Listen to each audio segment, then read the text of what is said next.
Hello and welcome. You're watching Hit the Streets with me, Steve G. This is a YouTube channel dedicated to all things street photography. And in this video, we're going to be talking about a few more tips and techniques to help hone your beginner street photography skills. So you've ventured out of your house, you've hit the streets, and you've got your first batch of street photos in hand. Now what?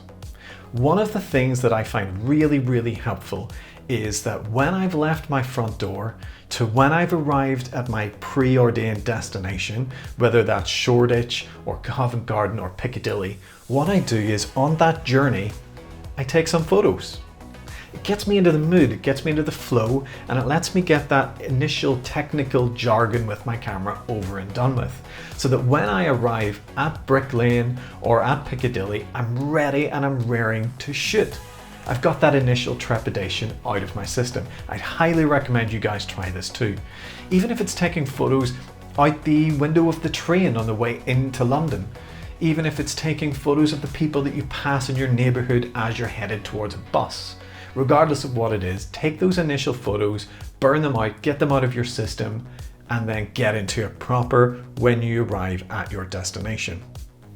So you arrive at your destination, you find an amazing spot where you're hoping that a photograph will unfold and you can capture that decisive moment.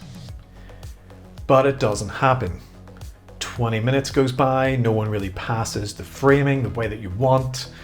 Maybe they aren't wearing the right colored clothes to match with that perfect background that you've already set up. And then the whole session just sort of falls to shit. What I normally tell new street photographers is actually don't wait in one place for that decisive moment. What I normally suggest is that you start walking. You don't linger. You look for new opportunities and actively seek them out in the surrounding area. Not only will that keep what's happening in front of your camera completely fresh, it'll hone your skills a little bit faster, and it will allow you also to identify those really nice spots for those camping out sessions in the future.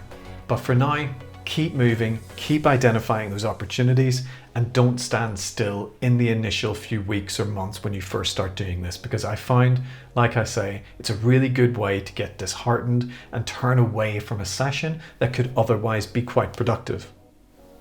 Another massive beginner street photography tip that you will hear echoed throughout the annals of YouTube for all time is don't give a shit about the gear. When you're first starting off, genuinely, gear does not matter.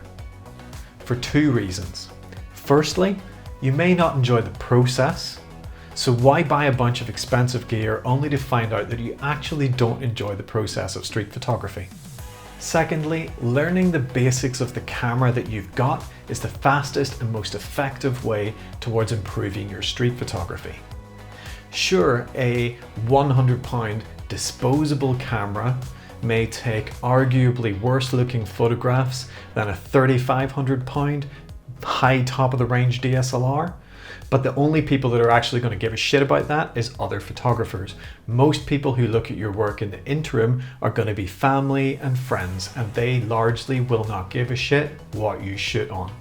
Plus, you've got to have something to work towards, right? And there's nothing better than that shiny camera in the sky to keep you motivated in the short term. On top of the gear doesn't matter debate, the very first time that you go out and you hit those streets and you chase down those initial photographic opportunities, it's okay to allow some of your settings just to sit in auto. You'll figure out these settings on your camera that work best for you over time, and the only way to do that is with practice eventually. So when you've completed those initial couple of sessions, or maybe you've done this for 3 or 4 months, jump off of auto and then start playing around with manual. By then you'll not be intimidated by actually getting out onto the streets and things like closing the distance to a subject. So this was 3 beginner street photography tips. Hopefully they've inspired you to get out this weekend and hit those streets and take some photos. If you liked it, hit that thumbs button. If you loved it, hit that subscribe button. And until next week, hit those streets.